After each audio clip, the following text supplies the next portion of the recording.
Hello everyone, good morning, good afternoon, good evening, depending upon when you are watching this video lecture. After the completion of theoretical and conceptual discussion in relation to chapter 4, which was about different types of market structures and revenue theories which are applicable to different market structures, also price determination in different cases, as well as applying both price determination and equilibrium quantity determination under various market structures. Let us quickly go through the summary of unit 3 of this chapter 4 before we proceed to solve the MCQs of this entire chapter 4. Because unit 3 is the real crux of this entire chapter, which will summarize the majority of concepts that are applicable for price and equilibrium quantity determinations. First thing first, different features of various types of market structures or market forms were summarized here. These are the 4 types of market forms that we have studied. One is perfect competition, then monopoly, then monopolistic competition, and oligopoly. What are the features of them? If we talk about number of firms, in case of perfect competition, there will be huge number of firms, lot of number of firms will be there. In case of monopoly, there will be only one firm mostly. In case of monopolistic competition, also there will be many number of firms, but oligopoly will also have very few firms. That is the number of firms distinction. Coming to the nature of product, in case of perfect competition, mostly the products are all homogeneous. That means there is no differentiation among the products. Whereas in case of monopoly, the products are unique without any close substitutes. Monopolistic competition, one of the key features is differentiated products. Oligopoly may have homogeneous products also, differentiated products also. Either way, it can be operated. Both are possible in oligopoly. Then, coming to the very important aspect of price elasticity of demand, a perfect competition will have infinite price elasticity of demand. That is why the demand curve will be parallel to x-axis. Monopoly will have very less price elasticity of demand. That is why the demand curve will be much steeper. Monopolistic competition will have huge or large price elasticity of demand, so the demand curve will be little flatter. Oligopoly also will have less price elasticity of demand after having a more price elasticity of demand in the beginning. That means it will have a kinked demand curve, as we observed in unit 3 of chapter 4 already. And coming to the degree of control over the price, perfect competition, the firms which are operating in perfect competition will never have any control of price. So they are only price takers but not price makers.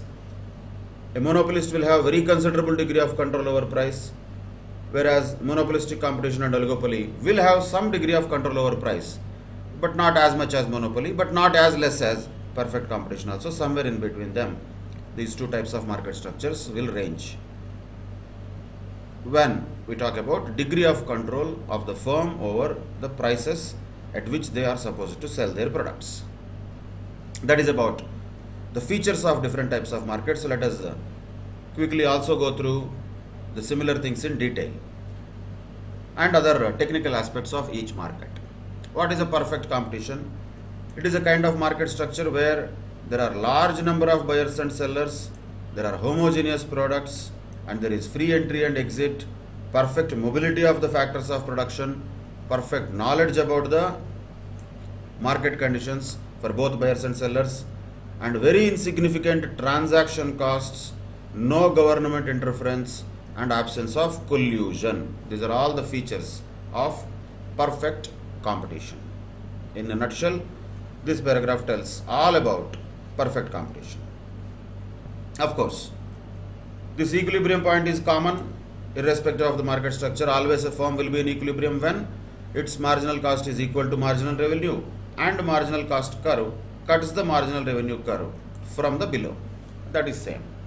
and that is also applicable for perfect competition as well. What happens in the short run for a perfectly competitive firm? It may be earning normal profits, supernormal profits, or even it can make losses at the equilibrium price. All three possibilities are there in perfect competition, as we have observed already. If the average cost curve is above the average revenue, that is losses. If it is touching the average revenue curve or line, that is normal profits. If the average cost curve is going below the average revenue curve, then that is supernormal profits. These words have to be very clearly understood. Examples can also be asked in this. Normal profits means zero economic profits, positive accounting profits. Supernormal profits means positive economic profits.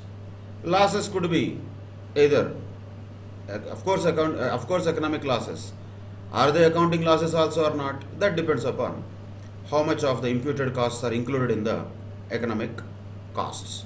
So losses means economic losses. So whenever we say profit, supernormal profit or losses, just normal profit means that is normal accounting profit. Supernormal profit means supernormal accounting profit. Losses could be both. We cannot distinguish that economic and accounting. Depending upon the data, we have to come out with the answer. But on the other side, we have to be always clear, normal accounting profits is equal to zero economic profit. Supernormal accounting profits means positive economic profit. Losses means losses. That's all. That is the distinction, and all the three possibilities are there in the short run for a perfectly competitive firm. Then in the long run, what happens? In the long run, all the supernormal profits or losses will get wiped away with more number of players coming into the market or going out of the market. Exit and entry will happen, and finally all the firms in the long run will earn only normal profit or zero economic profit. That is the maximum profit that they can earn in the long run because of entry and exit of other firms over a period of time. And in the long run, in perfect competition, because of the market mechanism, optimal allocation of resources can be also identified, because naturally the firms will operate at their lowest possible average cost. Lowest long run average cost is the place at which the firms will operate in the long run, which means that is the best possible optimal allocation of resources. So that also happens in the long run for a perfectly competitive firm which is operating in a market of perfect competition. Then moving on to monopoly, it is an extreme form of imperfect competition where single seller of a product has no close substitute. Only single seller is selling a product or service and there is no close substitute to that person in the market. In that case, we call that market structure as monopoly. And since monopolist is the only producer of that particular product, the demand curve is identical with the market demand curve for the product, because in this case there is no differentiation between individual demand and market demand. Market is monopolist, monopolist is market. Both are one and the same almost. So market demand curve and a producer's individual, the firm's demand curve, both are one and the same in case of monopoly. And also, the monopoly firm has market power. That means it has the ability to charge a price over and above the marginal cost also, and it has a possibility of earning a positive economic profit also. That has a possibility of earning positive economic profit. Because of the market power, it can charge a price above the marginal cost. That cannot happen in perfect competition in the long run. Of course, what are the reasons for monopoly? That could be various reasons. Barriers to entry, because of other firms are not able to or allowed to enter into the market. That is a fundamental cause for monopolies to be formed over a period of time. And naturally, in the long run, the supernormal profit will be continued because no other person, no other player can enter into the market since the entry is restricted. And one of the very important features of monopoly, unique nature of monopoly, is price discrimination. What does it mean? charging different prices for the same product in different markets or from different buyers. So where the higher price will be charged? Naturally, where the demand is less elastic, and where the lower price will be charged, where the demand is more elastic. For this to happen, for the price discrimination to happen, there should be two markets or more at least, and each of them should have different price elasticities of demand. And monopolist will discriminate the markets by charging more price in a less price elastic market and less price in more price elastic market. That is a very important feature of monopoly. And there are different degrees of price discrimination. In the case of first degree of price discrimination, this discrimination is at an individual level. For an individual consumer, what the monopolist will charge, how much price he will charge will be different. Depending upon the ability of the customer, monopolist will charge higher prices. So naturally what happens? He will wipe out the entire consumer surplus that the consumer might have if monopolist charged normal prices. So imagine if a person or a consumer is ready to pay 150 rupees, monopolist will take full 150 rupees from him, though the worth of that product may be only 50 rupees, doesn't matter, because he can extract the entire consumer surplus by discriminating each consumer separately, individually. That is first degree price discrimination. We can call that as individual level price discrimination. Second degree price discrimination comes where the discrimination is happening on the basis of quantities, not on the basis of person. First degree price discrimination is happening on the basis of the person. Which person? The consumer. Second degree price discrimination is happening on the basis of quantities of the goods which are purchased by the consumer or sold by the monopolist. So more quantities purchased, naturally lower prices will be charged. Less quantities purchased, more price will be charged. That is natural in most cases where we can observe second degree of price discrimination. Third degree of price discrimination is different, where different prices are charged on the basis of location or on the basis of consumer segment, not by individual consumer, but on the basis of the customer segment or by way of charging different prices in different locations. Third degree price discrimination will happen. Monopolist will be able to do this price discrimination. That is one of the unique features of monopoly. And since there is no competition, the monopolist need not produce at the optimal level. So unlike perfect competition where they lead to optimal allocation of resources, in monopoly not necessary that optimal level of resources are allocated and production happens at optimal levels. Usually it will happen at suboptimal levels only. And of course there are so many negative points of monopolies also, because they are exploitative and they are undesirable, definitely, no doubt about it. So governments will try to regulate and prevent the formation of monopolies by some statutes like Competition Act in India, antitrust laws in America. Like that, many regulations the government will try to prevent monopolies. That's the attempt of the government to reduce the formation of or prevent the formation of monopolies. Whether they will be successful or not, that changes from place to place, time to time. That's a different story. But one more point also to be noted is, in real life we cannot see actual pure monopolies, because either they are regulated or they are prohibited altogether. So that is why, particularly in commercial organizations, it is rare that we can observe this concept of monopoly in real life. That is not so common. Then these are the two extremes of market structures. One is monopoly, one is perfect competition. So somewhere in between there will be imperfect competition, where they will be lying in between these two. Of course, monopoly also is a kind of imperfect competition only, but it is the extreme form of imperfect competition.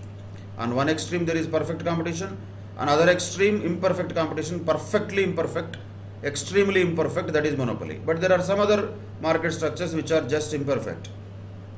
Those can be categorized into, once again, two more market forms. That is, one is monopolistic competition, other one is oligopoly. But definitely, where we talk about imperfect competition, their individual form exercises control over the price to a smaller degree or a larger degree, depending upon the degree of the imperfection that is present. So, whatever the degree of influence or control that a firm will have over its price depends upon the level of imperfection. Monopolist will have complete control on the price because he is the only one and only seller. But imperfect competition may have a little bit of control, may have more control, may have little bit less control. That will change its degrees according to the degree of imperfection also. But anyway, what are the two types of imperfect competition? One is monopolistic competition, the other one is oligopoly. What is monopolistic competition? Where there are many producers who produce goods which are close substitutes of one another, not perfect substitutes. Be very clear. They are substitutes. You can have a shower with Lil soap also, Lux soap also. Nothing great is going to happen differently in that, except the perception of person or liking and taste of the person. So they are substitutes, no doubt, but not perfect substitutes. There is a bit of differentiation that can be observed in monopolistic competition. What are the features of monopolistic competition? First of all, large number of firms, then product differentiation, then competition is mostly non-price competition, and very importantly, high selling costs. Advertisement will be heavily incurred in this type of market structure, and freedom of entry and exit will be there, but not as much as perfect competition, but not as low as monopoly. But there will be relatively higher freedom of entry and exit compared to monopoly, definitely yes. That is monopolistic competition. Features or characteristics we can call. Of course, the name itself gives an impression of what is monopolistic competition. That is nothing but a blend of both monopoly and perfect competition, because partially there are some features of monopoly here, partially there are some features of perfect competition also are here. Both are there. So we call it monopolistic competition. And as we observed already, the demand curve is highly elastic. That is why it is more flatter in nature, and firm will have some control over the price, only some, not like full control. Some control will be there.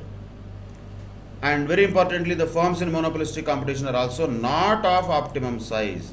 So always there exists a excess capacity with each firm. They will not utilize the full capacity under monopolistic competition. We have seen the reasons also, because even if they utilize the full capacity, for cost perspective they may produce at a lower cost, but that will not maximize the profit.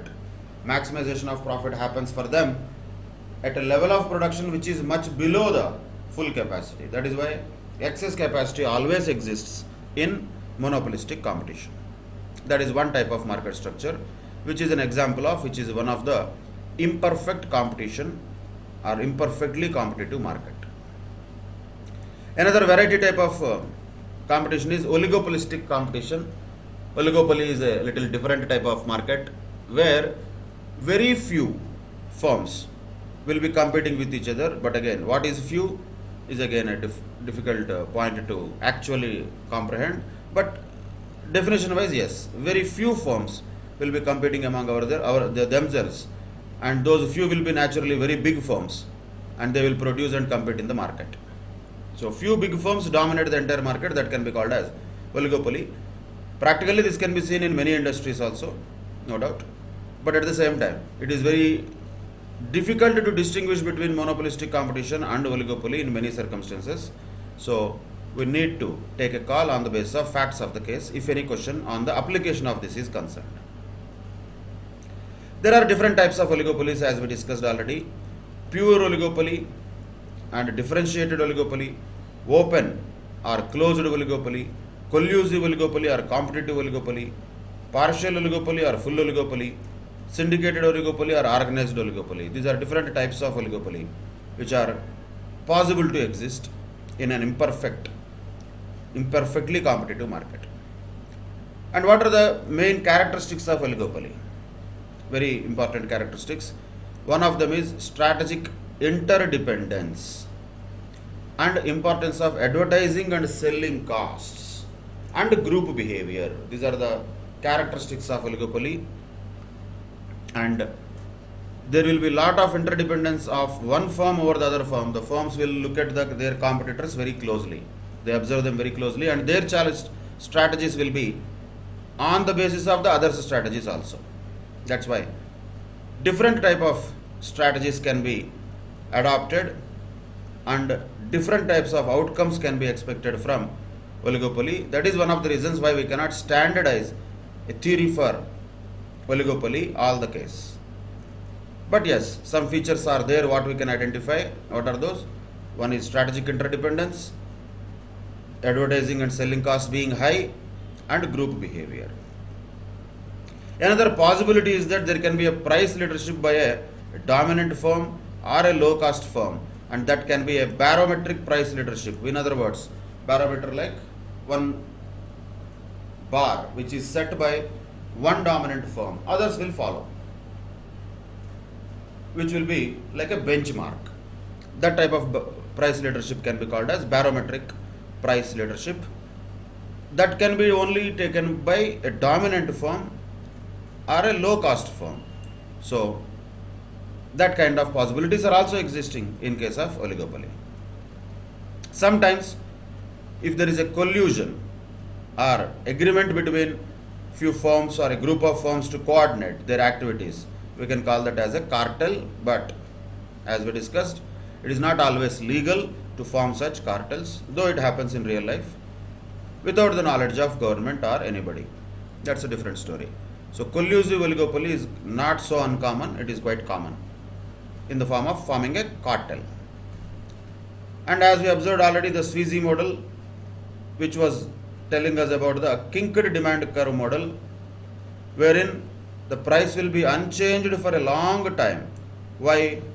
Due to the fear of retaliation, and the price tend to be very sticky and inflexible. In other words, you can call it as price rigidity. What different words can be used? Essence is important. Sticky, inflexible, rigid, all are same. Price will be unchanged, all are same. Why that happens? Because of kinked demand curve, where the elasticity will be high in the beginning and later it will be low. So the advantage of decreasing the price is not that much, whereas the disadvantage of increasing the price is too much. When both are not there, why the firms will increase their prices? They will not change the prices. They will neither increase nor decrease. Mostly the prices will maintain their rigid levels. That is what kinked demand curve tells us. In addition to these four market structures what we have already discussed, there can be other types of market structures also, where duopoly exists with two sellers rather than one seller, unlike monopoly. So monopoly means one seller, duopoly means two sellers. Poly is sellers, psony is buyers. Monopsony means one buyer. Oligopsony means few buyers. Bilateral monopoly means that is a combination of monopoly and monopsony, which means only one buyer is there, only one seller is there. These are the different possible market conditions also. And by the way, it is not easy to exactly frame the real situations into these definitions of monopoly, monopolistic competition, perfect competition, oligopoly, that poly, this poly. It is not that easy practically. There will be something which shows the characteristics of them, that's all. To that extent, we have to understand the nature of the markets rather than trying to frame everything into our known names. Reality will not fit to our framework. Our framework is theoretical framework, conceptual framework, which can be understood by knowing the reality, but reverse is not true. We cannot try to fix the reality into our framework according to our convenience. That will not happen. If we try to do that, naturally that will create confusion and agony. So, with the theoretical aspects and conceptual aspects of four types of markets and different features of those types of markets, let us continue to solve the MCQs which are related to this entire chapter 4 one by one. Starting with question number 1. In the table below, what will be the equilibrium market price? Straightforward question. What will be the equilibrium market price? Where the demand is equal to supply. Where it is equal to supply at a price of 4 rupees. So naturally answer will be C, that is 4 rupees. Second question. Assume that when price is 20 rupees, quantity demanded is 9 units. When price is 19 rupees, the quantity demanded is 10 units. Based on this information, what is the marginal revenue resulting from an increase of output from 9 units to 10 units? Again, we have to do a small calculation. You have to do them on paper preferably, so that calculations will be coming correctly. First of all, at a price of 20 rupees, if the quantity demanded is 9 units, what is the total revenue? 180 rupees. At the price of 19 rupees, if the quantity demanded is 10 units, what is the total revenue? 190 rupees. So total revenue of 9 units is 180, 10 units is 190. What is the marginal revenue of 10th unit? That's what he is asking. Naturally, 180 and 190 difference is 10 rupees. So the correct answer is C, 10 rupees. Then another question, similar one. Assume when the price of 20 rupees is there, the quantity demanded is 15 units, and when the price is 18 rupees, the quantity demanded is 16 units. Then once again, what is the marginal revenue resulting from an increase of output from 15 to 16? Same way, 20 into 15, the total revenue originally was 300 rupees. Then 18 into 16, the total revenue was 288 rupees. So what is the difference here that we are talking about? That is minus 12 actually. Minus 12. Since minus and plus is not there, only 12 is there. Answer will be C. Marginal revenue could be negative also. So what was the total revenue at a price of 20 rupees? Sorry. Once again, just check that. 360, right? 20 into 15. That was, 300 rupees. 18 into 16, 288 rupees, correct. 12 rupees negative marginal revenue is there, but because the answer has only one number, that is 12, that is it. That is the answer. Answer is C. I want minus 12 only. We are not framing questions. Our job is to give answers to the questions. Correct answer would have been minus 12. If 12 and minus 12 both are there, then definitely minus 12 would have been the correct answer. Since only 12 is there, that is the marginal revenue that is resulting, though it is negative, which was ignored. That's okay. Answer is C for third question. Then moving on to fourth question, suppose a firm is producing a level of output such a way that marginal revenue is more than marginal cost. What should the firm do to maximize its profits? Understand that relationship, marginal revenue more than marginal cost. When marginal revenue is more than marginal cost, that is good, right? That means, what does it mean? Whatever the firm earns by selling one more unit is more than what it incurs by manufacturing one more unit. That means for every unit it sells, there is a good profit. So what should the firm do? Definitely, the firm should increase the output. So the answer would be D, Delhi, for question number 4. Then, question number 5. What is marginal revenue? Read them carefully. The change in price divided by change in output. Change in price? No. Change in price is divided by change in output is nothing. It will not indicate anything. Change in quantity divided by change in price. No, that is also not marginal revenue. The change in P into Q means revenue due to 1 unit change in the output. Yes, P into Q is what we have to understand. P means price, Q means quantity. P into Q is nothing but revenue. That is total revenue. Change in total revenue due to 1 unit change in output is what is marginal revenue. So correct answer for question number 5 would be C. That's all. Nonsensical answers will be given. Price, but only if firm is a price searcher, price invader. Any names can be given. Those are like just useless, very irrelevant, and I would say nonsensical names. So we should not even look at such type of options. The moment we look at, we should understand there is no sense in that option at all. So D is not at all an option. C definitely is what marginal revenue means. That's it. So answer is C. Then question number 6. These type of questions can very well be expected in the examinations. Very important type of question. Suppose that a sole proprietor is earning total revenue of 1 lakh rupees and incurring explicit cost of 75,000 rupees. If the owner could work for another company for 30,000 rupees a year, he would. What can we conclude? First, let us understand what is the situation. Then conclusions and all answers we can see later. First of all, total revenue 1 lakh and explicit cost 75,000, which means accounting cost. Explicit cost means how much is accounting profit? 25,000. Okay, fine. Is that economic profit also? No, because there is an implicit cost of 30,000 which he would have earned if he worked for another company. So that is the opportunity cost, 30,000 implicit cost. If you deduct that also, there is an economic loss of 5,000. Accounting profit of 25,000 is there, but economic loss of 5,000 is there. That is the reality. Let us see the options. Option A says the firm is incurring economic loss. Done. That is the correct option. But in exams, don't jump like that. You have to read the other options also and make sure they are wrong. For that, you should not spend too much time, because already we know A is the correct answer. Other things we are reading only to make sure they are wrong. B says implicit costs are 25,000. No, implicit costs are 30,000. Wrong. Total economic costs are 1 lakh. No, total economic costs are 1 lakh 5,000 actually. Wrong. The individual is earning an economic profit of 25,000. No, he is earning accounting profit of 25,000. So all the others are wrong. A is the only correct option. The firm is incurring an economic loss, and the amount of that, if at all asked in the question, would have been 5,000 rupees economic loss. Very, very important type of question. Question number 6. A is the correct answer. Question number 7. Which of the following is not? Already told you, negations are very important. If you don't read the question properly, you will end up answering them wrongly, naturally.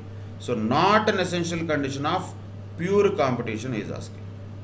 Which is not an essential condition of pure competition. Look at that. Pure competition, but not perfect competition. But still, large number of buyers and sellers will be there or not? Yes. Homogeneous products will be there or not? Yes. Freedom of entry will be there or not? Yes. Will there not be any transport costs? So where will the products fall from sky or what? How is it possible? Not possible. That means absence of transport cost will never happen. That is absolutely not possible. It is not an essential condition of pure competition. Transport cost will exist. How can we say that there is no transport cost? How will the goods move from one place to another place without transport cost? Impossible. So that is not an essential condition, which means it is the correct answer. 7th question answer is D, Delhi. Then question number 8. What is the shape of the demand curve faced by a firm under perfect competition? Straight question, nothing to be looked at. 8th question answer is A, because perfect competition demand curve will be always horizontal. That means parallel to x-axis. That's it. Question number 9. Which is the first order condition for the profit of the firm to be maximum? We have been looking at that since all the types of market structures. Always marginal cost should be equal to marginal revenue. That is always the first condition. Of course, what is the second condition?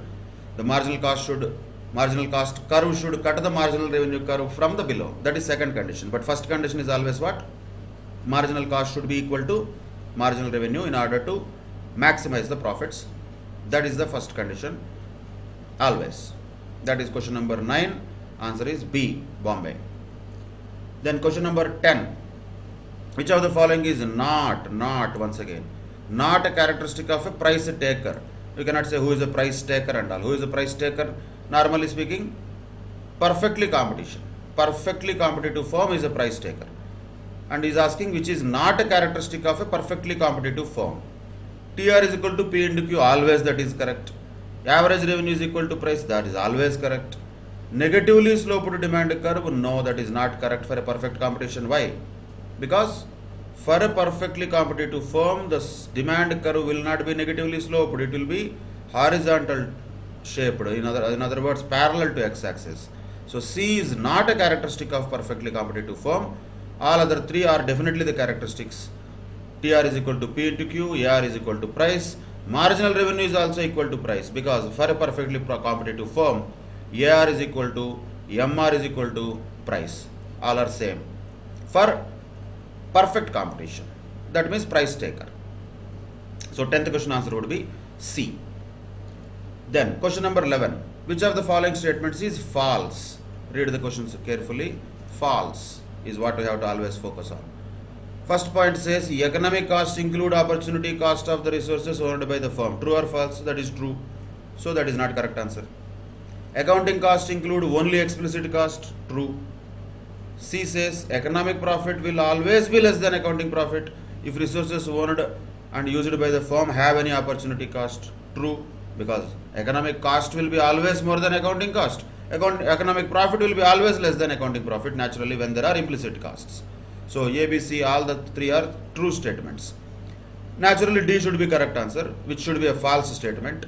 Let us see what it is. Accounting profit is equal to total revenues less implicit cost. No, definitely not. Accounting profit is equal to total revenues minus explicit costs. Absolutely rubbish. D is not a correct statement. It's a false statement. So it is our correct answer. Hence question number 11 answer is D, Delhi. Then 12th question. With a given supply curve is same. Decrease in demand causes what? I already told you these type of questions always have to be answered by taking a small graph. That is the easiest way. Just to take a small rough graph. Okay. Given supply curve is already standard. What is happening is decrease in demand. Okay, let us say this is original demand curve. So this is original equilibrium point. Decrease in demand means it goes down. So what happened now? What happened? Both the equilibrium quantity also and price also got reduced. That's all. So for question number 12, what should be the ideal answer? There will be a price decrease also and quantity decrease also. Where is that? You have to just search that in the answers. If you keep on looking at answers and thinking about the answers, you will be gone. Such type of questions will unnecessarily waste a lot of time because they bring us and keep us in loop. First we should know the answer, then we have to find it from the 4 answers. What is the correct answer here? Naturally C, which says overall decrease in price and a decrease in equilibrium quantity. Yes or no? Yes, that's what we can see from the graph. Price also decreased, quantity also decreased. Yes. Whereas other options are saying one decrease, one increase, one increase, one decrease, no change. All are nonsensical. First we should know the answer. That means decrease in price also, decrease in quantity also happens in that case. That is about question number 12. Answer is C. Then question number 13. It is assumed in economic theory that various statements are given, so you have to read them carefully. Decision making within the firm is usually undertaken by managers but not owners. Is there anything like that? That is nonsensical. That can be taken by anybody, managers also, owners also. That has nothing to do with economics basically. That's a just useless statement. No relevance for that statement at all. Second point says the ultimate goal of the firm is to maximize profits regardless of the firm size or type of business organization. Of course, yes. That's what is one of the very important aspects of economics. Because ultimate goal is always to maximize profits. Size, type of business do not matter. Ultimate goal is maximizing profits. C says as the firm size increases, so do its goals. There is no rule like that. There is not always economies of scale. Sometimes there could be diseconomies also. So we cannot say as if it is one economic theory related statement. It is a very generic statement which has no sense in economic theory. Maybe really we can say that, but that has nothing to do with economics. So C cannot be the correct answer. D says the basic decision making unit of a firm is its owners. Not necessarily.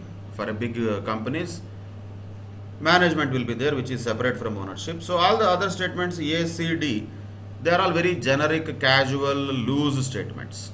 They are not having any substance. So correct statement for question number 13, answer will be B, Bombay. That is the correct answer. Then question number 14. Assume that consumers' incomes and number of sellers in the market for good A both decrease. Look at that. Consumers' incomes also decreased, number of sellers in the market also decreased. So consumers' income decreased, number of sellers in the market also decreased. Consumer income decreased means first we have to identify demand decreased. Number of sellers in the market decreased means supply also decreased. So based upon this information, we can conclude with certainty. With certainty, what can we conclude? When both demand also and supply also decreases. With certainty, we can only tell that quantity will decrease. We cannot with certainty tell that price will increase or decrease because we don't know the decrease in demand is more than decrease in supply, or decrease in supply is more than decrease in demand. When both are decreasing simultaneously, until and unless we know the size of them, the magnitude of the change, we cannot comment on price. But definitely for sure, when demand also decreases, supply also decreases, quantity will definitely decrease. So correct answer for question number 14 will be D, Delhi. Then question number 15. If supply increases, read this carefully, supply increases in a greater proportion than demand. So we know the proportion also. Both are increasing, by the way. That's the name of the nature of the question itself telling supply is increasing with a greater proportion than demand. Both are increasing, but which is increasing more? Supply is increasing more than the increase in demand. What happens in that case? Once again, we can draw a small graph rather than by hearting those things. Simple, easy way of answering such questions will be just having a small rough graph. Let us take it. Okay. So there is a original supply curve, original demand curve. So this was the original equilibrium point. That is fine. What happened in the question? What was asked in the question? Read that first. Supply increases. So supply increases, that too at a greater proportion than the demand. So demand also increases, supply also increases. Let us say supply increases too much in a greater proportion. Demand also increased, but a little bit only increased. Okay. Then where is the new equilibrium here? We have here. This is the new equilibrium point. So original equilibrium point was different. New equilibrium point is different. So what happened to the price? New equilibrium price is lower and new equilibrium quantity is higher. That answer we should first know. Price has come down, whereas quantity has gone up, increased. Where is that answer? That you have to directly find in the options. You should not look at the answers at all. You should know the answer already. What is the answer now? Price. That means equilibrium price has decreased. Equilibrium quantity increased. Where is that option? Search for that option. That will be the correct answer. That is option D. New equilibrium price will be lower than the original equilibrium price, and the new equilibrium quantity will be higher than the original equilibrium quantity. That's very easy to answer. No need to by heart. Increase, decrease, decrease, increase. If we get into that increase, decrease model of thought process, gone. And again I am telling you, those people who by heart comfortably also, you will get wrong answers possibly in the main exam. So don't try to risk that. When there is a simple solution, not very complicated to have 2 lines on the paper, easy to do that. No? Just apply that. Answer will come automatically. Have original demand, original supply curve, mark the original point. Increase the demand also, supply also, but in this case increase in supply was more than increase in demand. So the space between the supply curve should be more, the space between the demand curve should be less, but increase is increase. Then automatically result will come. What happened in this case? Equilibrium price was reduced, equilibrium quantity got increased. That is why question number 15 answer will be D, Delhi. Then question number 16. Assume that in the market for goods Z, there is a simultaneous increase in demand and quantity supplied also. So there is a simultaneous increase in the demand also and the quantity supplied also. Both have increased. When both increased, what is guarantee? Supply also increased, demand also increased. What is guaranteed?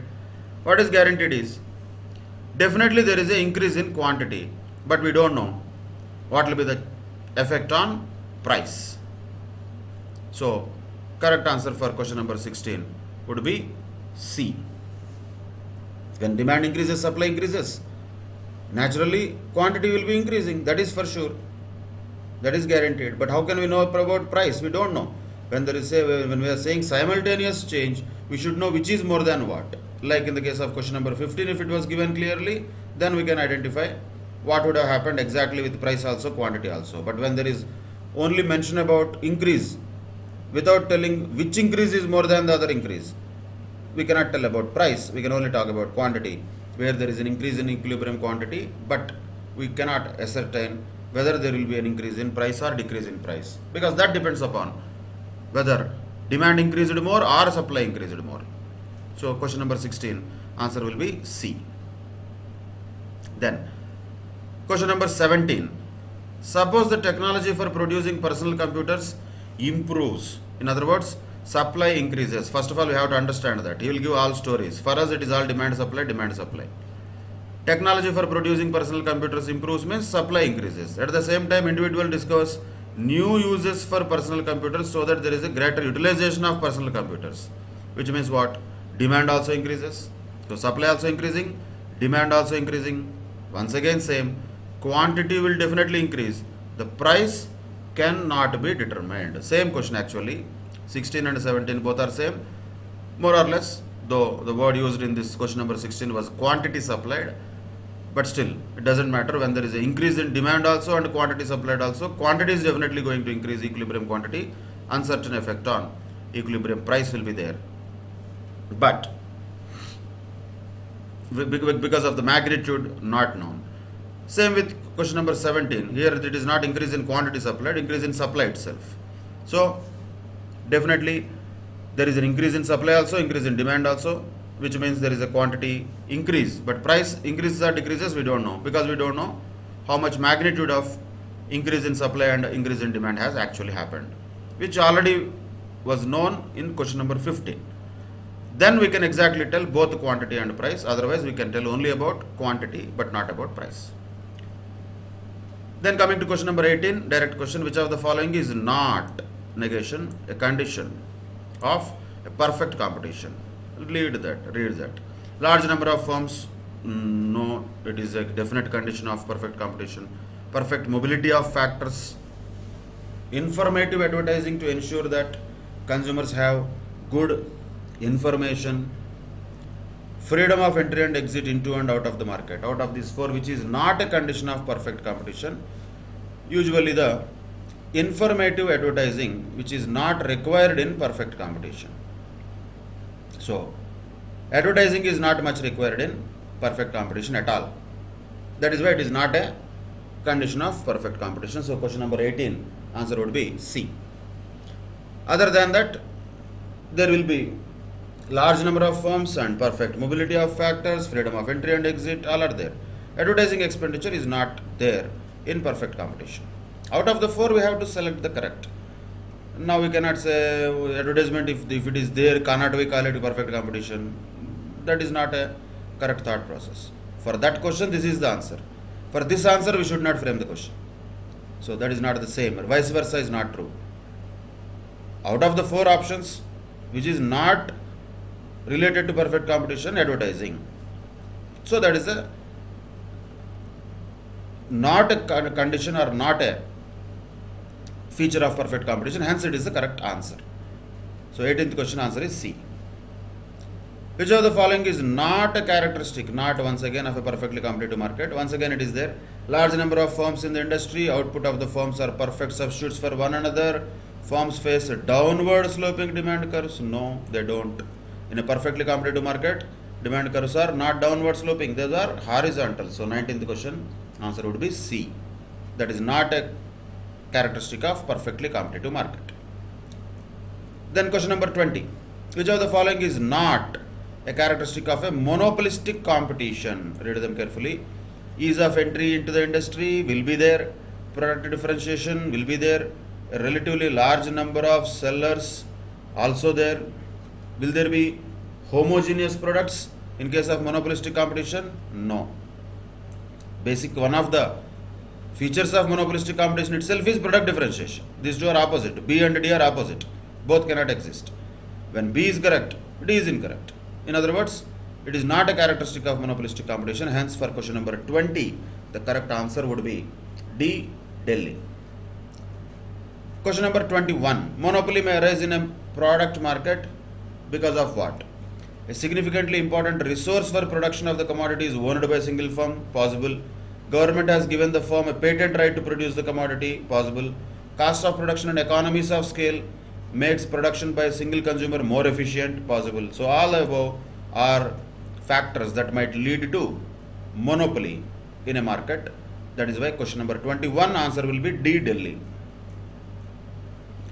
Then question number 22, oligopolistic industries are characterized by what?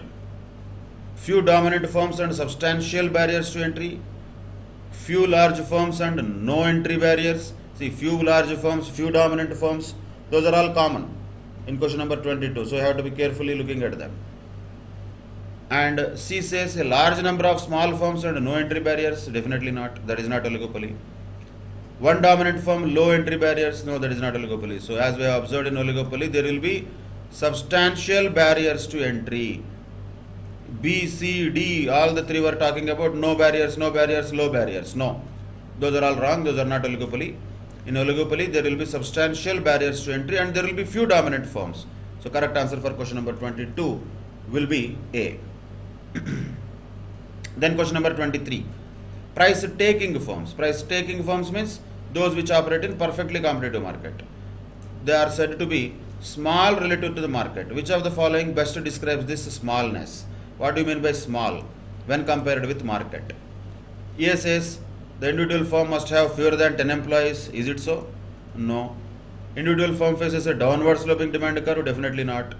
Individual firm has assets of less than 20 lakhs. There is nothing like that. Simply speaking, the individual firm is unable to affect the market price through its output decisions. That is why it is small. Because of its output decisions, it is not able to influence the market price. Market price is influenced by market, not by the firm. So correct answer for question number 23 will be D, Delhi. And question number 24, for a price taking firm, once again, price taking means perfectly competitive firm. Marginal revenue is less than price, marginal revenue is equal to price. Already known, we know that. Question number 24, answer will be B, because for a perfectly competitive firm, marginal revenue is equal to price. Direct answer. Answer is B, Bombay. Then question number 25. Monopolistic competition differs from perfect competition primarily because of what? In monopolistic competition, firms can differentiate their products. Definitely this looks like a correct answer. Question number 25, that is A, but let us make sure others are wrong. Perfect competition, there will be differentiation. No. Monopolistic competition, entry is blocked. No. Monopolistic competition, relatively few barriers to entry. There are barriers to entry, but that cannot be the reason why we say that is different from perfect competition. D is actually a correct statement, but it has nothing to do with perfect competition. But why majorly the monopolistic competition and perfect competition differ with each other is because in case of perfect competition, there are no possibilities of differentiation. Products are homogeneous. In case of monopolistic competition, there can be a differentiation to the products. So that is a major difference between those two types of markets. Hence, correct answer for 25th question would be A. Then question number 26. The long run equilibrium outcomes in monopolistic competition and perfect competition are similar. Because in both market structures, what happens? What happens? Because the firms will earn only normal profit. In the long run, both monopolistic competition and perfect competition will have same type of outcome. Since they cannot earn supernormal profit, they can only earn normal profit. Direct question. Answer is C for question number 26. Then question number 27. Which of the following is the distinguishing characteristic of oligopolies? Standardized product, goal of profit maximization, interdependence among the firms. That is the distinguishing characteristic of oligopolies. Downward sloping is not a distinguishing, right? All others also have downward sloping. So you should not look at oligopoly's character. You have to look at what is the uniqueness of oligopoly. That is interdependence among the firms. So question number 27 answer would be C. Then question number 28. In which form of the market structure is the degree of control over the price of its product by a firm is very large? Degree of control is very large. Naturally, who will have more degree of control on the price? Monopoly. Direct answer A. Question number 29 is also direct question. Average revenue curve. What can also that be called as? That is a demand curve naturally. Because average revenue is nothing but price. So 29th question. Answer will be B, Bombay. Average revenue curve, demand curve, both are same. Question number 30. Under which of the following forms of market structure does a firm have no control over the price of its product. No control at all. Naturally, perfect competition. So correct answer for question number 30 would be D, Delhi. Question number 31. These are all direct questions. Discriminating monopoly implies that monopolist charges different prices for his commodity from different groups of consumers for different uses at different places or any of the above. Naturally, any of the above, because there are different degrees of differentiation, different groups of consumers, different uses, different places, all of them are possible for price discrimination influenced by a monopolist. So, any of the above can cause a discriminating monopoly. Discriminating monopoly means nothing but price discrimination within monopoly. That is why question number 31 answer is D, Delhi. Then question number 32. Price discrimination will be profitable only if the elasticity of demand in different sub-markets is different. Then only price discrimination works, right? If all the markets have same price elasticity of demand, then there is no price discrimination. When the different sub-markets have different price elasticity, then price discrimination is good and profitable. So correct answer for 32nd question will be B, Bombay. Then 33rd question, in the context of oligopoly, the kinked demand hypothesis is designed to explain once again price rigidity. Direct question. Kinked demand curve, what it tells us? That tells us price rigidity. The reason for price rigidity in oligopoly is explained by kinked demand curve. So that is B, Bombay once again for question number 33. Then question number 34. The firm in a perfectly competitive market is a price taker. Of course, yes. This designation as a price taker is based on what assumption? So what are the assumptions that are given? You have to read it. The firm has some but not complete control over its product price. Does it have some control? That these are luring statements. You should not get trapped by them. There is no control. No. So A is wrong. B says there are so many buyers and sellers in the market that any individual firm cannot affect the market. This exactly is what the reason why we call a perfectly competitive firm as price taker. That makes sense. Just because each firm is manufacturing homogeneous product, it is not a price taker. It is not because of that. Just because there is easy entry and exit into the market, we cannot call it as price taker. Yes, those are all definitely the features of perfectly competitive market. All of them will lure you. But you have to understand the question here. The question is not about characteristics of perfectly competitive market. What makes a perfectly competitive firm a price taker? Is it the homogeneous products? No. Is it the free entry and exit? No. So what is it? It is basically the number of buyers and sellers are so huge that any individual firm cannot influence the market, cannot affect the market. So that is question number 34. Answer is B, Bombay. Then question number 35. Suppose that the demand curve for the XYZ company slopes downwards to the right. What can we conclude? What can we conclude? Can we say that it is operating in a perfectly competitive market? Definitely not. That is for sure not. Because if it was a perfectly competitive market, the demand curve would not have sloped downwards to the right. Second, the firm can sell all what it wants to at the established market price. Once again, that is what is perfectly competitive market. So A and B are same actually. Both are wrong. C says the XYZ company is not a price taker in the market because it must lower the price to sell additional unit of output. Yes, that's what the downward sloping demand curve means. If it wants to sell additional units of output, it has to lower the price. In case of a perfectly competitive market, it cannot do that. It has to sell as much as it can at the established market price. So when there is a downward sloping demand curve, it is not a perfect competition. What is it? We don't know. We don't care. What is it? Is it oligopoly? Is it monopolistic competition? Is it monopoly? It doesn't matter. That is not the question. The question is about what can we conclude. We can definitely conclude the firm is not a price taker. That means the firm is definitely not in a perfectly competitive market. That's it. C is the correct answer. And D says it will not be able to maximize profits because price and revenues are subject to change. Useless statement. That's what I was telling. Unnecessary loose statements will be made which have no meaning. So those things we should not even think about or look at. So question number 35, answer is C. That's it. Now, question number 36. If the firms in toothpaste industry have the following market share, which market structure would best describe the industry? So whatever it is, these are just names of the brands. Don't worry about those names, it's all nonsensical names. There are so many types of percentages which are given. I would actually say to ignore this question. This question itself is nonsensical and answer is also not correct. Answer says it is oligopoly. It could be oligopoly also. It could be monopolistic competition also. We cannot exactly tell that when we have so many number of small firms having some reasonable share in the market. So distinguishing between monopolistic competition and oligopoly with this data will be foolish. So let us not do that foolish job and ignore this question number 36. Question number 37. The Kinkade demand curve model of oligopoly assumes that Kinkade demand curve itself means the response of consumers to price increase is less than the response to price decrease. Is it?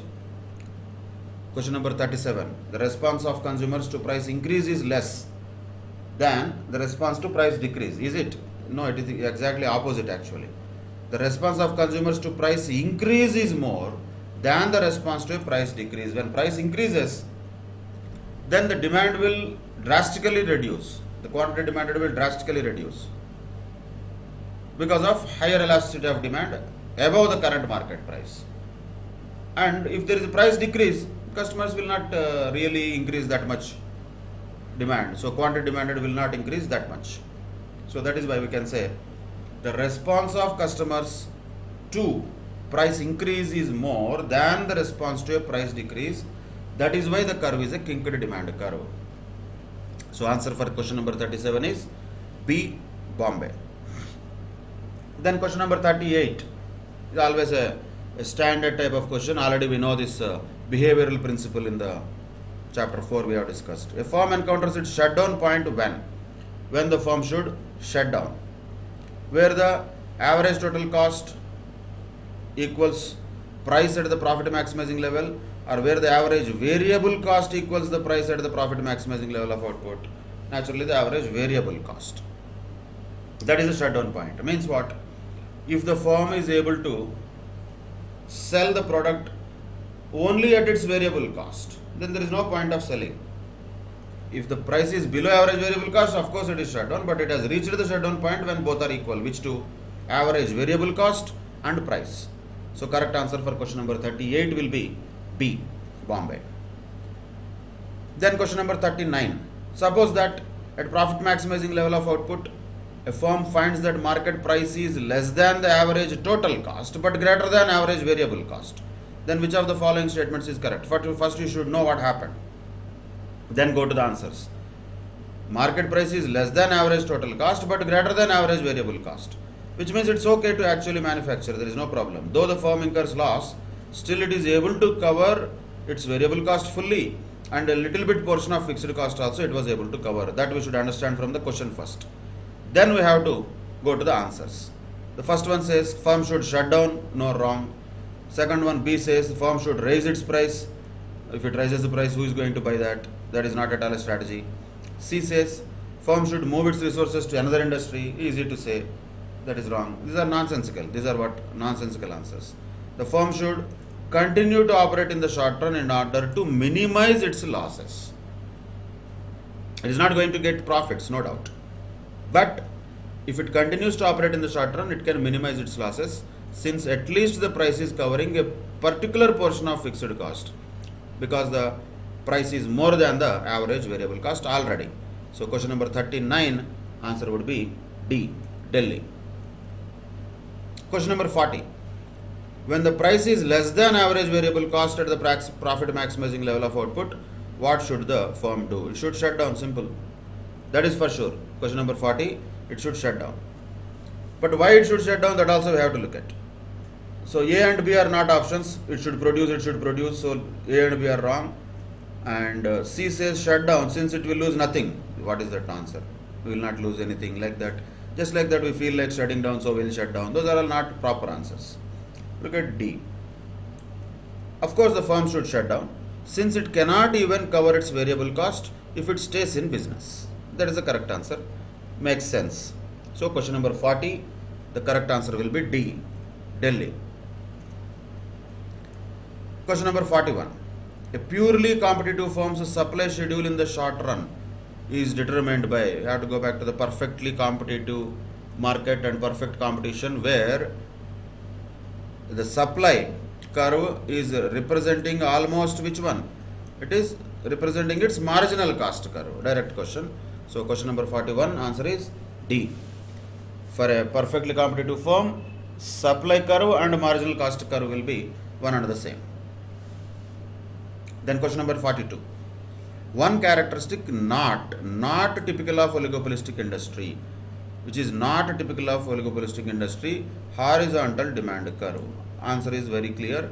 Question number 42, answer is A, because it is not a characteristic of oligopolistic industry. Straight answer. Then question number 43. The structure of the toothpaste industry. This toothpaste, cool drink, these things are all better to be avoided, because we are not the ones to decide on all these things without proper data, and even with the data also, that nonsensical conclusion we cannot draw. So 43rd question also, I would say, ignore it. So naturally some of you will ask, what should we do in exam? Whatever comes in your mind, you do that. That will be my answer. According to you, what you think, that you will do. I will not tell what it is, because I know the reality which cannot be looked at in the answers, and those answers cannot be correct. So what is the point of that? So I would rate these questions as nonsensical questions themselves, hence there is no point of answering them. 44th question is okay at least, because this can be definitely proven with Coca-Cola and Pepsi as the examples that we have taken. So oligopolistic structure is there in the cool drink industry in India, so that is okay. At least we cannot say it's a foolish question. But toothpaste, how is it? Detergent, how is it? How do we know that? How is it monopolistically competitive? How is it oligopolistic? Is it monopolistically competitive or oligopolistic? We cannot exactly comment on that unless we know really about those actuals in the real life. So that is not a correct question to ask such type of things, which are much broader, and they change from day to day. Maybe if at all, imagine this question was framed, say 8 years back or 10 years back, and then the toothpaste industry might have been monopolistically competitive or oligopolistic. Now the situations would have changed. So how can we track all those things? So 43rd question, rather than wasting more time, just ignore it. 44th question, it's okay, because there are only two players mostly for cold drink industry. That is definitely can be called as oligopolistic. So the difference between these two will be always what? Number of players. Whether the number of players are more or less, that will be always a question mark. What is more, what is less, what is few? Nobody can answer that. 2 is definitely few. Coca-Cola, Pepsi is few. That is okay. So 44th question answer is D, Delhi. Then moving on to 45th question. Which of the following statements is incorrect? Read the questions carefully always. Incorrect. So A point says even the monopolistic firm can have losses. It is correct. It can make losses. B says the firms in perfectly competitive markets are price takers. Of course it is correct. C says it is always beneficial for a firm in a perfectly competitive market to discriminate prices. That much facility they will not have. Perfectly competitive firms are price takers. They do not have the facility of discriminatory pricing like monopoly. That is the characteristic of monopoly, but not perfectly competitive market. So 45th question, correct answer is C, because that statement is incorrect. Then 46th question, under perfect competition, in the long run there will be no supernormal profits. Straight question. 46th question answer will be B, Bombay. Then 47th question, when dash, we know that the firms are earning just normal profits. You have to be very clear. We are talking about profits here. Normal profits. When can we call a firm is getting normal profits? Naturally, when the average cost is equivalent to average revenue. When dash, we know that the firms must be producing at minimum point of the average cost curve, and so that there will be productive efficiency. This is a different logic altogether. When we say normal profits, that is possible when average cost is equal to average revenue. When dash, we can say that the productive efficiency has been achieved. When, in what situation? Production efficiency has nothing to do with revenues. That will be with costs only. That means marginal cost should be equal to average cost. That is when productive efficiency is achieved. Naturally, if you remember the cost curves, marginal cost curve cuts the average cost curve from the below. That is the best point of production at which the average cost is lowest, and marginal cost and average cost are equal. Beyond that, the firm will not produce because that results in negative returns. So, best productive efficiency is depicted by what? MC is equal to AC. Then, very important, these are all technical aspects, 47, 48, 49. Very crucial questions. Such questions can very well be expected in the exam. When dash, there will be allocative efficiency. Productive efficiency is different.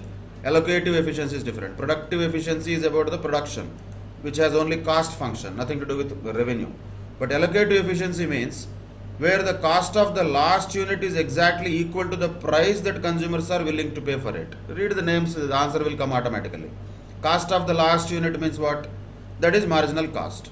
That is equal to the price that consumers are willing to pay. What is the price that consumers are willing to pay? That is average revenue. So simply answer is C. Marginal cost is equal to average revenue. So that means right goods are sold to the right people at the right price. That is called allocative efficiency. Meaning is given. You don't have to worry about what is allocative efficiency. It is given. Cost of the last unit is equal to price. Cost of last unit means marginal cost. Price means average revenue. Done. C is the correct answer for question number 49. If you read the question, answer will come automatically.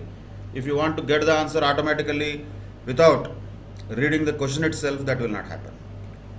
Then question number 50. Agricultural goods market depict the characteristics close to perfect competition. Naturally, in general, that's what agriculture markets can be called as. So 50th question answer is A. Then 51st question, which of the following is not negation? The characteristic of competitive market. First one says, A says there are many buyers and sellers. Of course, it is a characteristic of competitive market. Goods are offered for sales are largely the same, which means those are homogeneous. That is also one of the characteristics. C says the firms generate small but positive supernormal profit in the long run. No possibility. In a case of perfectly competitive market, no supernormal profits will be possible in the long run. Small, big, it doesn't matter. No possibility is there for supernormal profits in the long run for a competitive market. A firm which is working in a competitive market cannot make supernormal profits at all in the long run. Hence, C is not a characteristic of a competitive market. That is the correct answer. Then 52nd question. Which of the following markets would most closely satisfy the requirements of a perfectly competitive market? Perfectly competitive market, once again, we cannot actually tell that, but I would say better to ignore such questions. But just for the sake of understanding, the answer given is milk, let us say, because it is a kind of agricultural produce which is there.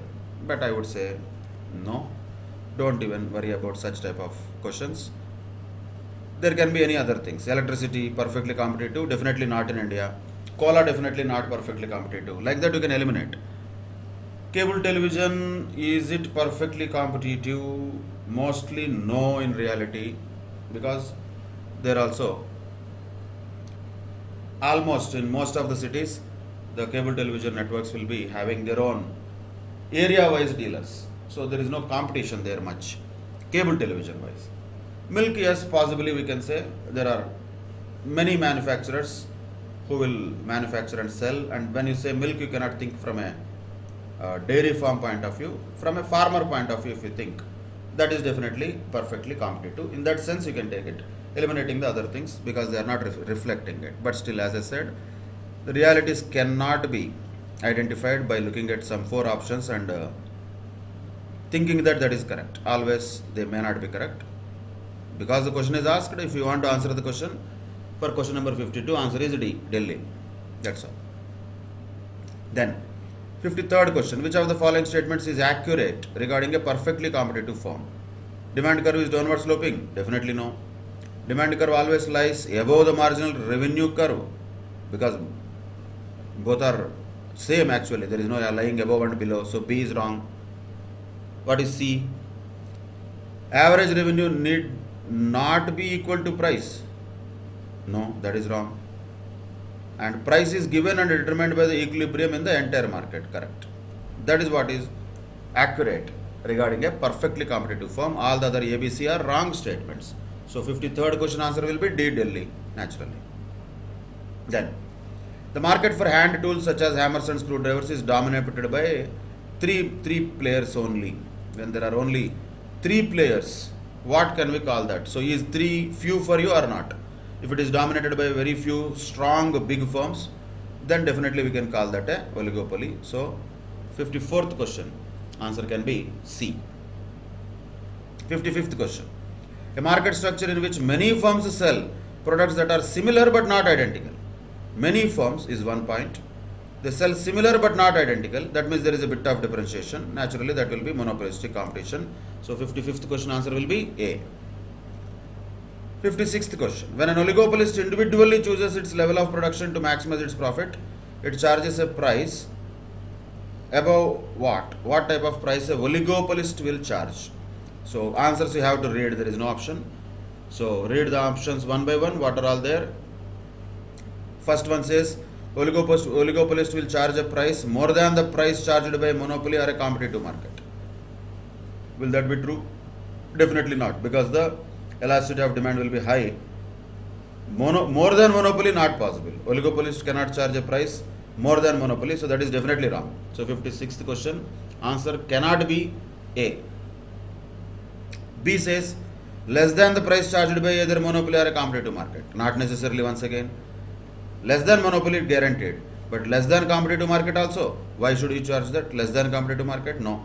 So A is wrong because of monopoly in that statement. B is wrong because of competitive market in that statement.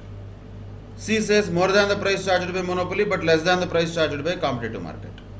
It is exactly opposite actually. Oligopoly will be charging a price more than competitive market but less than monopoly, which is actually D. So C is wrong. What is the correct answer for question number 56 is D, Delhi. Oligopolist will be charging a price less than the price charged by monopoly and more than the price charged by competitive market. Competitive means perfectly competitive market. That is why it will be somewhere in between monopoly and competitive market, right? So oligopolist will be charging a price generally less than that is charged by monopoly and more than the price that is charged by a perfectly competitive market. So 56th question answer will be D, Delhi. Then 57th question. In the long run equilibrium of a competitive market, the firm operates at what? Long run always zero economic profit. So 57th question answer is C. But also when there is a D where it says all of the above, read the other things also. Read all of them. First one says the intersection of marginal cost and marginal revenue in the long run. Marginal cost and marginal revenue will be equal or not? Of course, yes, that is a efficient or profit maximizing level. Efficient scale, zero economic profit. So all of them are correct. So correct answer for 57th question will be D, Delhi. Zero economic profit is one of them, but others are also there. When all of these answers is there, you cannot directly jump to one answer. You have to read all of them. That has to be always kept in mind. When D is all of the above, you cannot jump to one conclusion. All statements have to be read carefully, though the eyes will take to one option. So 57th question answer is D, Delhi. Then 58th question. Which of the following is not a characteristic of a monopolistically competitive market? So free entry and exit, abnormal profits in the long run? No way. That is not possible. So 58th question answer is B, Bombay. That is not a characteristic of monopolistically competitive market. No firm can make abnormal profits in the long run in a monopolistically competitive market. So correct answer for 58th question is B, Bombay. Of course, in a very short period, what is fixed in general, when we already talk about demand and supply, in a very short period, the supply is generally fixed. So A is the correct answer for question number 59, direct question. And then once again, the time element. which was related to the demand and supply. That is question number 60. Time element was conceived by Alfred Marshall. That is answer B. Direct questions. Nothing to explain there. You have to just remember them. These are by hearting type questions, not the conceptual ones. Time element by conceived by whom? Alfred Marshall. Okay. Who invented a telephone? It will not be asked in economics, but what is there to explain in that? Somebody invented means that's all. So this is just memory based questions. Question number 60. Answer will be B. Bombay. Alfred Marshall. Then total revenue is equal to price into quantity. Naturally, that is A. Question number 61. Direct answer. That is A. 62. Average revenue is the revenue earned per unit of output. So 62nd question. Answer will be B. Direct question once again. Then average revenue can be symbolically written as what? Average revenue is nothing but total revenue divided by Q. So 63rd question, answer will be C. Average revenue is also known as what? Price, naturally. So 64th question, answer is A. 65th question, marginal revenue can be defined as a change in the total revenue resulting from what? Resulting from sale of an additional unit of commodity. Direct answer. That is also answer for 65th question B. That is marginal revenue. Change in total revenue as a result of one more sale of additional commodity. Then 66th question. Read it carefully. E greater than 1 means what? MR will be what? MR is equal to AR into E minus 1 by E. So when E is greater than 1, definitely the marginal revenue will be positive. Because E minus 1 is positive. So numerator positive means everything is positive. So C is the correct answer for question number 66. When question number 67, 68 are also similar, when E is equal to 1, naturally then marginal revenue will be 0. E minus 1 means 1 minus 1, that is 0. 0 divided by anything is 0. So ultimately 67th question answer will be B. Bombay. When E is less than 1, then marginal revenue will be naturally negative. Applying the same formula, MR is equal to R into E minus 1 by E. When E is less than 1, numerator will be less than 0, that means negative. Hence, marginal revenue also will be negative. That's it. Question number 69. In economics, the term market refers to what? A place where buyer and seller bargain for a product or service for a price. A place where buyer does not bargain, seller does not bargain. Of course, both B and C are useless, nonsensical statements. There will be a bargain in market as far as economics is concerned. Really, there is bargain or not. Bargain does not mean straight face-to-face negotiation, shouting and all. Not necessarily. But there will be an indirect or implied bargain of a product, price of a product or service in a market. So A is the correct answer for question number 69. Question number 70. Under perfect competition of a firm, the firm is what? Price maker and not a price taker? No. Price taker but not a price maker. So correct answer for 70th question will be B. Bombay. That is price taker, which is a firm in perfectly competitive environment. 71st question. These are all direct questions. Monopolist is who? Monopolist is a price maker. So 71st question answer will be A. 72nd question.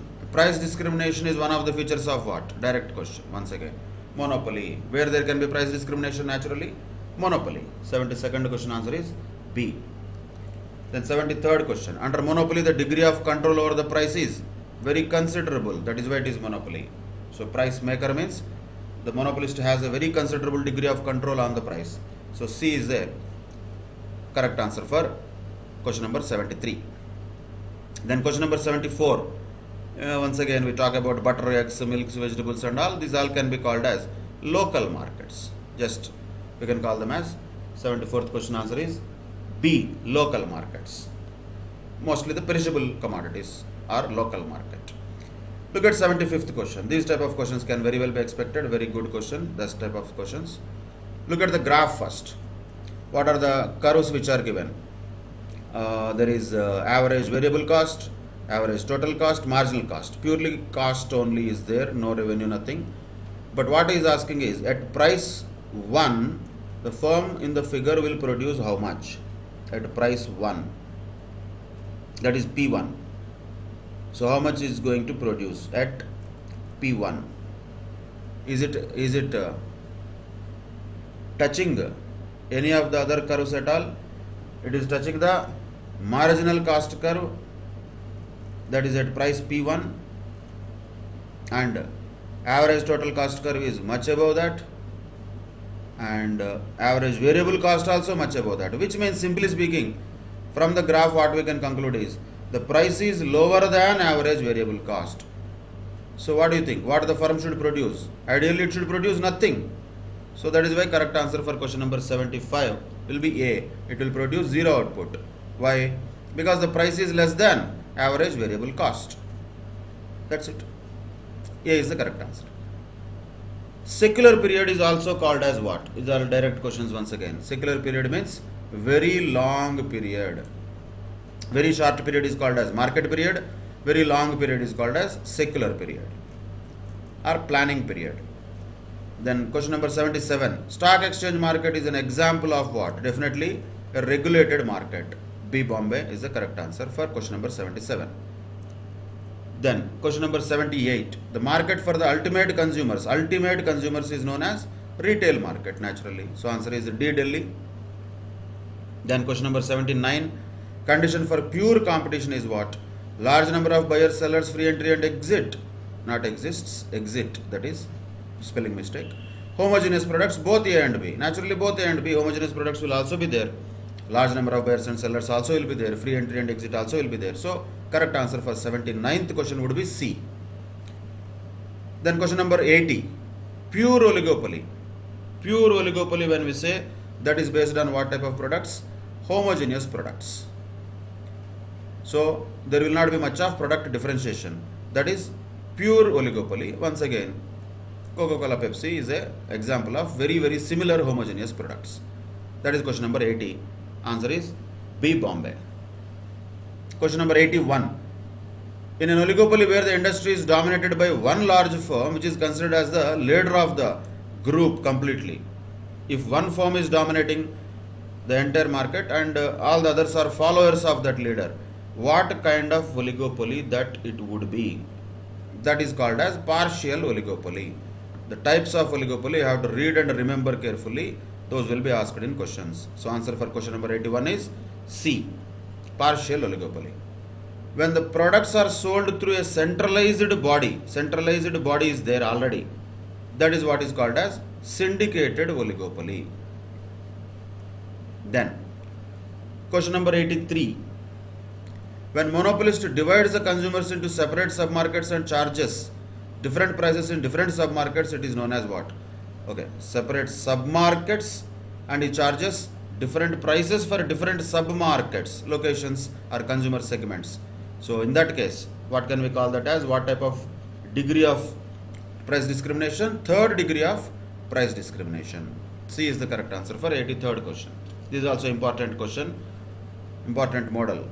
Which degree? First degree, second degree, third degree. Each of them have to be remembered well. 84th question. Under dash, the monopolist will fix a price where he will take away the entire consumer's surplus. Where he will take away entire consumer surplus.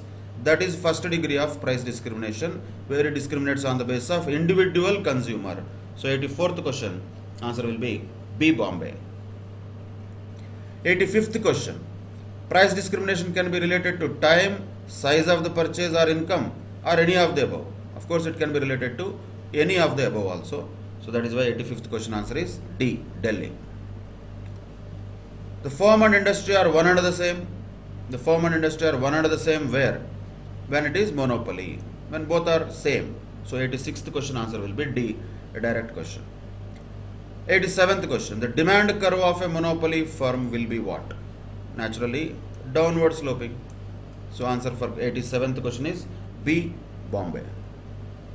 88th question.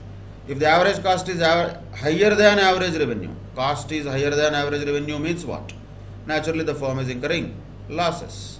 That means 88th question. Answer is C. Then 89th question. Which of the following statements is correct?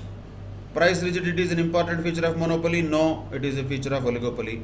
Selling costs are possible under perfect competition. not generally will be there. Possible. See, when you say possible and all, it all makes unnecessarily debatable. But no, generally in perfect competition, there will not be selling costs. Under perfect competition, factors of production do not move freely. No, they do move freely, so that is incorrect. So there is a mobility of factors of production in perfect competition. An industry consists of many firms. Simple fact, reality. That is a correct statement. So correct answer for 89th question is D, Delhi. Then moving on to the last question, that is 90th question. Which of the following statements is incorrect? Incorrect is what we have to find out. Read them carefully one by one.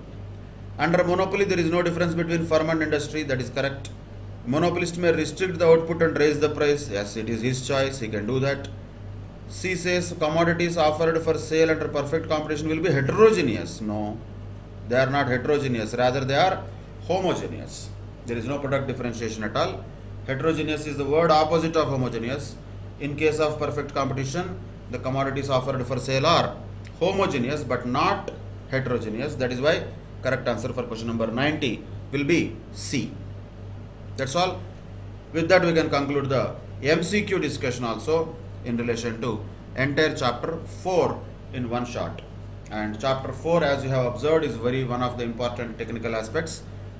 Once again, let me reiterate, the economics paper consisting of 60 marks, in that almost 50 marks can be expected. 50 out of 60, or actually more than that, can be expected from chapter 2, 3 and 4 only. First chapter is just introductory chapter. There will be questions from that, but not very technical. Last chapter is also a very generic chapter, talking about business cycles. There is only one thing in that, keeps on repeating that. So, core technical aspects of business economics or microeconomics are contained in chapter 2, 3 and 4. 2 consisting of theory of demand, theory of supply, consumer behavior. Chapter 3 consisting of theory of production, theory of cost. Chapter 4 consisting of price determination, theories of revenue, and price and quantity determination in different markets. All these 3 chapters are crucial. More and more practice on these 3 chapters will get 50 out of 60 marks in this paper of business economics. Imagine if these 3 chapters, if we can become perfect and get full marks in that. Reasonably easy chapters, if we can study them seriously. The first and fifth chapters can get easily the remaining 10 marks. Those will be bonus. That will be anyway there in pocket. That will not be any complicated affair. So majorly focusing on 2, 3 and 4 chapters is going to get maximum score in this paper. So practice these questions well. Read the theory well. Most importantly, wherever required, put pen on paper and do the calculations. Put pen on paper and draw some graph. Then you will understand more than imagining yourselves and circling in the air. The brain will keep on circling in the air. That will never come out with a conclusion. So that is called loop thinking. Loop thinking will never help in business economics paper. You have to be very concrete in your thinking. That happens only when, very simple technique, pen on paper. That's all. Sir, I will use pencil on paper. No problem. Pencil on paper, whatever it is. Pen or pencil on paper. If you write something, then you get easy understanding of these things. If you want to just listen or just read and just imagine things in the air, drawing circles in the air, that will not help. That will be mostly counterproductive, and I have seen many people who did not follow this advice and naturally they could not score well, and those are many people there are who followed this advice and scored fantastic in this paper. So it is up to you. If you want to score well, you have to put pen or pencil on paper. PPP model, pen or pencil on paper should be there. Calculations have to be done on paper, graphs have to be written on paper, rough graphs. Then the clarity will be much better and you will never get any wrong answers, you get perfect answers. That is how the practice should happen for business economics paper. That gives maximum score. With that, we will conclude chapter 4. In the next session, we will move on to chapter 5. Till then, take care, bye bye, and thank you very much.